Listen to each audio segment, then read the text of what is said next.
Hi there, this is an update on the work that ThinkUp's been doing to deliver and design the Supervisor and Manager stream of training for the CITB funded Get It Right Initiative training programme.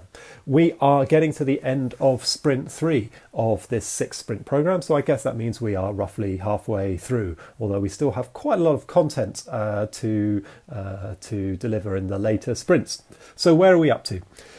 In Sprint 3, we were doing a second round of testing of the module Supervisor and Manager training for avoiding errors. That is something we piloted in the previous sprint, and now we're in this testing phase. Each phase we run it 6 times, so your colleagues will have run it probably twice in your organisation.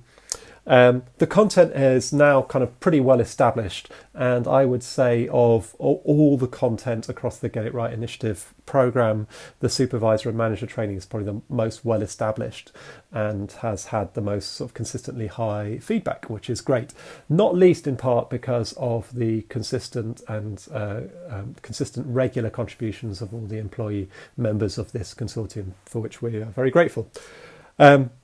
Like a lot of the courses now, the content broadly follows a similar golden thread. It goes all the way through all the Get It Right Initiative training. And that is, it sort of starts with understanding the consequences of error and goes into the causes of error. And that's a sort of personal recognition of how it could affect them and also their role in that process. It then starts to go into helping people identify errors. Where do errors most commonly arise in their particular work situation? And then we move on into thinking about what are behaviours and what are tools for avoiding error, what are ways that we can communicate that will help eliminate error in project work. And finally, it communicates what the rest of the programme is, so that supervisors and managers are trending the training. They can go, well, do you know what, there's other people in my organisation that need training for them, and we can show them what that training is. So that's the broad structure of it. As I say, it is now being delivered at quite a reasonable scale in your organisations. To support that, we've created a Train the Trainer programme, and we've run a pilot and a test of the Train the Trainer material. Now, that is a 2-day course.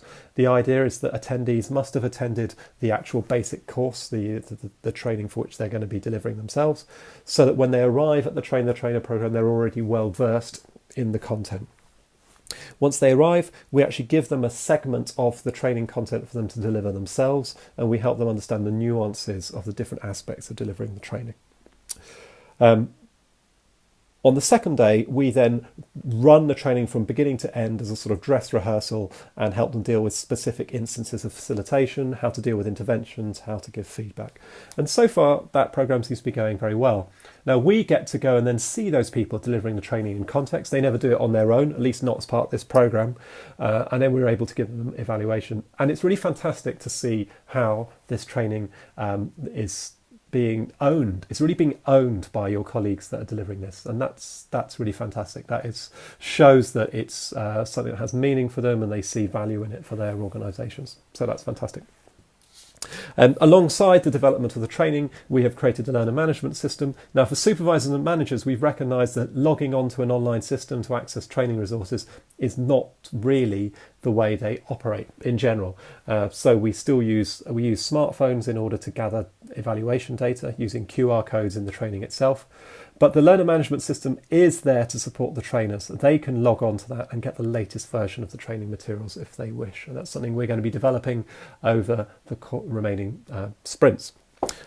Video is being developed, video content to support the training. Now that means that people attending the trainers can use video to deliver key messages, and it takes the pressure off them, it builds consistency, and it helps to add legitimacy to the programme.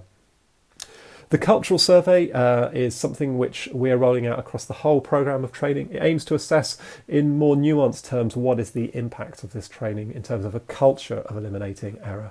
And it'll be interesting to see whether we're able to capture any results via that means.